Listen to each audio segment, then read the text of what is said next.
Hello, എല്ലാ കൂട്ടുകാർക്കും സുഖം തന്നെയല്ലേ? ഇന്നൊരു ഡേ ഇൻ മൈ ലൈഫാണ് കേട്ടോ കാണിക്കുന്നത്. കുറച്ച് ബിസി ഡേ ഇൻ മൈ ലൈഫാണ്. അപ്പം ഇന്നത്തെ വീഡിയോയിലേക്ക് എല്ലാ കൂട്ടുകാർക്കും സ്വാഗതം. ഇന്ന് രാവിലെ തന്നെ ബ്രേക്ക്ഫാസ്റ്റും കാര്യങ്ങളൊക്കെ കഴിഞ്ഞിട്ടുണ്ട്. അതിനുശേഷം ഇത് ചെറിയൊരു പണിയാണ്, കുറേ ദിവസമായി മാറ്റി വെച്ചൊരു പണിയാണ്. ഇതെന്തായാലും ഇന്ന് ചെയ്ത് തീർത്തില്ലെങ്കിൽ അടുത്ത ആഴ്ചത്തേക്കുള്ള കാര്യം കട്ടപ്പുകയാണെന്ന് മനസ്സിലായി. അപ്പോൾ അതുകൊണ്ട് രാവിലെ തന്നെ കുറച്ച് അരിയിത്തെ ഇതുപോലെ കുതിർത്ത് വെച്ചിട്ടുണ്ട്. അതെന്തിനാണെന്ന് വെച്ചാൽ നമുക്ക് പുട്ടുപൊടി പൊടിപ്പിക്കാൻ വേണ്ടിയിട്ടാണ് കേട്ടോ. മില്ലിൽ കൊണ്ടുപോയി പൊടിച്ച് വറക്കാൻ വേണ്ടിയിട്ടാണ്. അപ്പോൾ അതവിടെ കുതിർത്താനിട്ടിട്ടുണ്ട്. അപ്പം നമ്മുടെ ബാക്കിയുള്ള അകത്തുള്ള പരിപാടികളൊക്കെ കഴിയുമ്പോഴത്തേക്ക് ഏകദേശം കുതിർന്ന് വരികയും ചെയ്യും, നമുക്കത് പൊടിപ്പിച്ചെടുക്കുകയും ചെയ്യാം. അപ്പം ബ്രേക്ക്ഫാസ്റ്റൊക്കെ കഴിഞ്ഞിട്ട് പിന്നെ അടുക്കളയിലെ പരിപാടികളൊന്നും ചെയ്തില്ല. കാരണം ഇന്ന് ഇച്ചിരി ലേറ്റായി എഴുന്നേക്കാനായിട്ട്, അവധി ദിവസമായിരുന്നു. അപ്പം ക്ലീനിങ്ങും കാര്യങ്ങളൊക്കെ കഴിഞ്ഞിട്ടുണ്ട്. ഇനിയിപ്പം കുറച്ച് അടുക്കള ക്ലീനിങ് ആണ് ആദ്യം കഴിഞ്ഞത്. അപ്പോൾ ഇനി നമുക്ക് അകത്തൊക്കെ ഒന്ന് ക്ലീൻ ചെയ്യാനുണ്ട്. അപ്പോൾ ചുമ്മാ ഒന്ന് അവിടെ എവിടെയൊക്കെ ഒന്ന് തൊട്ടിയും തള്ളോടിയും നടന്നതാണ്. അപ്പോഴാണ് നിറച്ച് പൊടി. അപ്പം നമ്മൾ വിചാരിച്ച് ഇന്നെന്തായാലും ആ പൊടിയെല്ലാം ഒന്ന് തട്ടിയെടുക്കാമെന്ന്. പിന്നെ നമ്മൾ ഇൻഡോറായിട്ട് വെച്ച പ്ലാന്റ്സ് എല്ലാം ഒന്ന് പുറത്തെടുത്ത് വെക്കാറായിട്ടുണ്ട്. അപ്പം കഴിഞ്ഞ ആഴ്ചയാണ് കേട്ടോ എടുത്ത് വെച്ചിട്ടുണ്ടായിരുന്നത്. അപ്പോൾ അതൊക്കെ ഒന്ന് പുറത്ത് കൊണ്ടുപോയി വെച്ച് വെള്ളമൊക്കെ നല്ലതുപോലെ അടിച്ച് കഴുകാമെന്ന് വിചാരിച്ചു. പിന്നെ നമ്മുടെ സെറ്റിയുടെ അടിയും പിന്നെ ആ ഒരു ജനലൊക്കെ നിറച്ച് പൊടിയാണ്. അപ്പോൾ വിചാരിച്ച് ഇതൊക്കെ ഒന്നിന്ന് തുടച്ച് വൃത്തിയാക്കി എടുക്കാമെന്ന്. കാരണം എന്താ വെച്ച് കഴിഞ്ഞാലേ, നമ്മളിങ്ങനെ ജസ്റ്റ് ഒന്ന് അത് മാറ്റി നോക്കിയപ്പോഴാണ് ഈ ഒരു അവസ്ഥ കണ്ടത്. ഇത് ജനലിൻ്റെ മുകളിലൊക്കെ നിറച്ച് പൊടിയാണ്. വേനലാണല്ലോ, എന്തായാലും പൊടി ഇല്ലാതിരിക്കില്ല. നമ്മൾ എത്ര ക്ലീൻ ചെയ്ത് കഴിഞ്ഞാലും ഇങ്ങനൊരു കാര്യം ഉണ്ടാവും. ഇത് നോക്കി ഇതുപോലെ പൊടിയാണ് ജനലിൻ്റെ കമ്പികളിലും അതുപോലെ തന്നെ ജനലിൻ്റെ എല്ലാ സൈഡിലും മാറാലെയും പൊടിയൊക്കെ ആയിട്ട് ഇങ്ങനെ കിടക്കുവാണ്. ജസ്റ്റ് സെറ്റിയൊക്കെ ഒന്ന് മാറ്റി നോക്കിയാൽ തന്നെ മനസ്സിലാവും കേട്ടോ. പിന്നെ സെറ്റിയുടെ പിറകിലൊന്നും അങ്ങനെ പൊടിയില്ല, എന്നാലും ഈ ഒരു വരിപ്പയിലൊക്കെ പൊടി കിടപ്പുണ്ട്. അപ്പോൾ അതൊക്കെ ഒന്ന് കണ്ടപ്പോൾ ഞാൻ വിചാരിച്ചു എന്തായാലും ഒന്ന് ചെയ്തേക്കാന്ന്.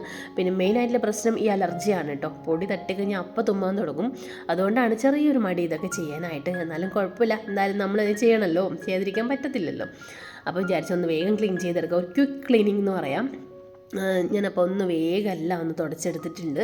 അതുപോലെ തന്നെ എന്തായാലും തൊട്ടതല്ലേ എന്ന് വിചാരിച്ചിട്ട് ആ ഒരു ഏരിയ മുഴുവനായിട്ടൊന്ന് ക്ലീൻ ചെയ്തെടുത്തിട്ടുണ്ട്. നമ്മുടെ ആ ഒരു ഹാളിലെ എല്ലാ ഒരു സൈഡും ഒന്നും പൊടിയൊക്കെ തട്ടിയെടുത്തിട്ടുണ്ട്. അപ്പോൾ ഇതിൻ്റെ കൂടെ തന്നെ നമ്മൾ അടുക്കളയിലെ പരിപാടികൾ നടക്കുന്നുണ്ട് കേട്ടോ. അപ്പോൾ ഞാൻ അവിടെ പൊടിയൊക്കെ തട്ടി ഒന്ന് അടിച്ച് വരാനായിട്ട് സെറ്റായി നിന്നതിന് ശേഷമാണ് ഈ ഒരു പരിപാടി ചെയ്യുന്നത്. അല്ലെങ്കിലില്ലേ നമുക്ക് ഉച്ചയാകുമ്പോഴത്തേക്ക് വിശന്ന് പരിപാടിയാകും. അപ്പോൾ അതുകൊണ്ട് എന്തായാലും ഇത് ചെയ്യാതിരിക്കാൻ പറ്റില്ല. മെയിനായിട്ട് ഇന്ന് ഇച്ചിരി ലേറ്റായി എഴുന്നേറ്റും, അതാണ് ഏറ്റവും വലിയ പ്രശ്നമായിരിക്കുന്നത്. അപ്പോൾ ഇന്ന് കക്കയിറച്ചി തോരൻ വെക്കുന്നതാണ് കേട്ടോ. നല്ല അടിപൊളി കക്കയിറച്ചി ഞാൻ 2 വീഡിയോ ഇട്ടിട്ടുണ്ടായിരുന്നു, നാട്ടിൽ നിന്ന് അച്ഛൻ കൊണ്ടുവന്നതായിരുന്നു. അപ്പോൾ അതിലേക്ക് സവാള, പച്ചമുളക്, വെളുത്തുള്ളി, ഇഞ്ചി, പിന്നെ ആവശ്യത്തിനുള്ള ഉപ്പ് ഇച്ചിരി നോക്കിയിട്ടിട്ടാൽ മതി കേട്ടോ, കാരണം ഈ കക്കക്ക് ഉപ്പുണ്ട്.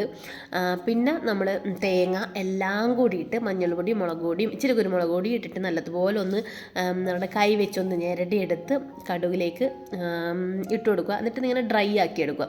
ഇച്ചിരി ഡ്രൈ ആയി വരുമ്പോൾ ഇത്തിരിയോട് കുരുമുളക് പൊടി ഇട്ട് ഒന്നുകൂടി ഡ്രൈ ആക്കി എടുക്കുക. നല്ല അടിപൊളി കക്ക റോസ്റ്റാണ് കേട്ടോ. ഒരു തേങ്ങയൊക്കെ ഇട്ടതുകൊണ്ട് നമുക്കൊരു എന്താ പറയേണ്ടത്, നമ്മുടെ തേങ്ങ ഇടുന്നതിന് പീര വറ്റിച്ചതെന്നൊക്കെ പറയും. അപ്പോൾ ഇത് കക്ക വെച്ചിട്ടുണ്ടാക്കുന്ന ഒരു പീര വറ്റിച്ചതാണ്. നല്ല സൂപ്പർ ടേസ്റ്റാണ് കേട്ടോ. എനിക്ക് പുട്ടിൻ്റെ കൂടെയാണ് ഏറ്റവും കൂടുതൽ ഇഷ്ടം. പിന്നെ ഇതേ ഒരു കറിയായിട്ട് നമ്മുടെ എറണാകുളംകാരുടെ സ്പെഷ്യലായ ചക്കക്കുരും മാങ്ങ മുരിങ്ങക്കോലും. ഞങ്ങളുടെ കണ്ണൂരുകാർക്ക് ഈ കറി ഇല്ല കേട്ടോ. ഞാനിവിടെ വന്നേരാണ് ഈ ഒരു കറി കൂട്ടാൻ തുടങ്ങിയത്. പിന്നെ ഈ വീട്ടിൽ ആർക്കും വലിയ കാര്യമില്ല ഈ ഒരു കറി, എനിക്കിഷ്ടമാണ്. അതുകൊണ്ടാണ് ഞാൻ ഇന്ന് ഇത് വെക്കാമെന്ന് വിചാരിച്ചത്. പിന്നെ ഈ 3 ഇൻഗ്രീഡിയൻസ് ഇവിടെ ഉണ്ട്. നല്ല നാടൻ മുരിങ്ങക്കോലും നല്ല നാടൻ മാങ്ങയൊക്കെ കയ്യിലിരിപ്പുണ്ടായിരുന്നു, ചക്കക്കുരു. അപ്പോൾ വിചാരിച്ച് എന്തായാലും ഒന്ന് ഉണ്ടാക്കിയേക്കാമെന്ന്. അപ്പോൾ അതേ തേങ്ങയും ഇച്ചിരി ജീരകവും മഞ്ഞളും മുളകും കൂടെ ഒന്ന് അരച്ചെടുത്തിട്ടുണ്ട്. പിന്നെ നമ്മുടെ ചക്കക്കുരു ഒരു കുക്കറിൽ ഒരു വിസിൽ, അതിനുശേഷം മുരിങ്ങക്കോലും മാങ്ങ ഇട്ടിട്ടുണ്ട്, തേങ്ങ അരച്ച് കലക്കിയിട്ടുണ്ട്. ഇതൊന്ന് തിളച്ച് വരട്ടെ. ഇനി നമുക്ക് കടുക് താളിച്ച് കൊടുക്കാം. ചെറിയുള്ളി താളിക്കാൻ വേണമെങ്കിൽ കടുക് മാത്രമായിട്ട് താളിക്കാം. ആസ് യൂഷ്വൽ നമുക്ക് ഇഷ്ടമുള്ള പോലെ ചെയ്യാം. അപ്പോൾ ഞാനിവിടെ ചെറിയുള്ളി കൂടെ താളിച്ചെടുത്തിട്ടുണ്ട്. ഇതിന് ഇച്ചിരി പുളി ഒരു മുന്തി നിൽക്കും കേട്ടോ. ശരിക്കും പറഞ്ഞാൽ ഈ എറണാകുളംകാർ പറഞ്ഞു തന്നേക്കുന്നത് ഇത് പിറ്റേ ദിവസം കഴിക്കണം, അപ്പോഴാണ് ഇതിനൊരു യഥാർത്ഥ ടേസ്റ്റ്, നല്ല ഫ്ലേവർ ഇറങ്ങി വരുവാന്ന്. നമ്മുടെ ഈ ഒരു എന്ന് പറഞ്ഞാൽ അങ്കമാലി മാങ്ങാക്കറി പോലെയൊക്കെ തലേദിവസം വെച്ചാലാണ് ഇതൊരു നല്ലൊരു ഫ്ലേവർ ഉണ്ടാവുക, നല്ല ടേസ്റ്റ് ഉണ്ടാവും എന്ന് പറയുന്നത് കേട്ടോ. ഇവിടെ പുളിയിനോട് വലിയ താല്പര്യമില്ലാത്തതുകൊണ്ട് ഈ കറീനോട് വലിയ താല്പര്യമില്ല. പിന്നെ നമ്മുടെ ഒരു ഇഷ്ടം കൊണ്ട് അങ്ങനെ ഉണ്ടാക്കുന്നതേ ഉള്ളൂ. അപ്പം ഭക്ഷണമൊക്കെ കഴിഞ്ഞതിന് ശേഷം ഇതേ നമ്മുടെ അടുത്ത പരിപാടിയാണ്. നമ്മൾ രാവിലെ അരി ഇട്ടിട്ടുണ്ടായില്ലേ, അപ്പോൾ അതൊന്ന് പൊടിപ്പിക്കാനായിട്ട് കൊടുക്കണം. പൊടിപ്പിക്കാനായിട്ട് കൊടുത്താൽ മതി, പൊടിച്ച് കഴിഞ്ഞ് കഴിഞ്ഞാൽ ഹസ്ബൻഡ് വാങ്ങിച്ചോളും. അപ്പം ഞാൻ വിചാരിച്ച മോളെ ട്യൂഷനാക്കാൻ പോകുമ്പോൾ എന്തായാലും അതൊന്ന് കൊടുത്തേക്കാമെന്ന് വിചാരിച്ചു. അപ്പം ഞങ്ങളിതേ അരിയൊക്കെ ഒന്ന് ഡിക്കിയിലാക്കിയിട്ട് പൊടിക്കാനായിട്ട് പോവുകയാണ്. നമ്മൾ റേഷൻ അരിയാണ് കേട്ടോ ഇതുപോലെ പൊടിച്ചെടുക്കുന്നത്. നിങ്ങൾക്ക് റേഷൻ അരി വാങ്ങിച്ചിട്ട് ഇപ്പോൾ ചോറ് വെക്കണില്ലെങ്കിൽ ഇതുപോലെ ഒരു 3-4 മാസത്തെ അരിയൊക്കെ ഒരുമിച്ച് പൊടിപ്പിച്ചെടുക്കുകയാണെങ്കിൽ അത്രയും നല്ലതാണ് കേട്ടോ. പുട്ടിന് അടിപൊളിയാണ്. അതുപോലെ തന്നെ ഇച്ചിരി നല്ലോണം പൊടിപ്പിച്ചെടുത്ത് കഴിഞ്ഞാൽ നമുക്ക് കൊഴുക്കട്ട, പിന്നെ അട, പിന്നെ റോട്ടി പത്തലൊക്കെ ഇല്ലേ, അതൊക്കെ ഉണ്ടാക്കാം. അപ്പോൾ ആ ഒരു പരുവത്തിനാണ് ഞാൻ ഇന്ന് പൊടിപ്പിച്ചേക്കുന്നത്.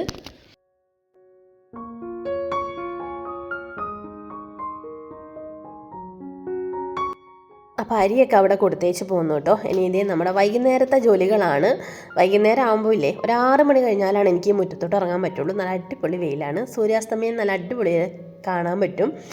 അപ്പോൾ ഒരു ചായയൊക്കെ എടുത്ത് വെച്ച് ഒന്ന് റിലാക്സ് ചെയ്തതിന് ശേഷം നമുക്ക് പരിപാടി തുടങ്ങാമെന്ന് വിചാരിച്ചു. അപ്പോൾ ഇത് എൻ്റെ കൂടെ ഇത് റിലാക്സ് ചെയ്യാനായിട്ട് പിങ്കി കൂടെ വന്നിട്ടുണ്ട്. വൈകുന്നേരം അവളുടെ ടൈമാണ്. വൈകുന്നേരം അവളുടെ കൂടെ കുറച്ച് സമയം ഇങ്ങനെ ഇരിക്കണം, അല്ലെങ്കിൽ നമ്മളെ ഈ കൂടുതൽ ഇങ്ങനെ നോക്കി ദയനീയ അവസ്ഥയിലിരിക്കും. അപ്പം നമുക്ക് സങ്കടമാവുകയും ചെയ്യും. അപ്പോൾ അവളെ ഒന്ന് ഇറക്കി വിട്ടിട്ട് എൻ്റെ പരിപാടികൾ തുടങ്ങുവാണ്. ആദ്യത്തെ പരിപാടി നനയാണ് കേട്ടോ. മുറ്റം രാവിലെ അടിച്ചതുകൊണ്ട് ഇന്ന് അടിക്കേണ്ട ആവശ്യമില്ല. അപ്പോൾ എല്ലാം ഒന്ന് നനച്ചെടുക്കാം. നല്ല അടിപൊളി വെയിലാണ്, അതുകൊണ്ട് എന്തായാലും നനക്കാതിരിക്കാൻ പറ്റില്ല. ഒരു ദിവസം നനച്ചില്ലെങ്കിൽ ഇതൊക്കെ വാടി ഒരു വകയാവും. അപ്പോൾ എനിക്കെന്നെ സങ്കടം അയ്യോ എന്ന് തോന്നും. പിന്നെ നമ്മുടെ ബൊഗൈൻവില്ലയില്ലേ, ആദ്യത്തെ ട്രിപ്പൊക്കെ പൂത്ത് കഴിഞ്ഞിട്ട് ഇതേ രണ്ടാമത്തെ ട്രിപ്പ് പൂക്കാനായിട്ട് നിൽക്കുവാണ്. അപ്പം ഞാൻ രണ്ടാമത്തെ DAP ഇട്ടൊന്ന് സെറ്റാക്കിയിട്ടുണ്ട്. ഇപ്പം നിറച്ച് പൂത്ത് വരുന്നുണ്ട് കേട്ടോ. എനിക്ക് തോന്നുന്നു ആദ്യത്തേക്കാളും നല്ലോണം രണ്ടാമത് പൂക്കുന്നു. പിന്നെ നമ്മുടെ ചെണ്ടുമല്ലി എല്ലാവർക്കും ഇഷ്ടമായി എന്ന് പറഞ്ഞതിൽ ഒത്തിരി സന്തോഷം കേട്ടോ. 2-3 തയ്യ വെച്ചിട്ടുണ്ടായിരുന്നു, പക്ഷെ അത് അടിപൊളിയായിട്ട് അങ്ങോട്ട് പടർന്ന് കയറിയിട്ടുണ്ട്. ഇതുപോലെ നിന്ന് കാണാൻ നല്ല ഭംഗിയുണ്ട്.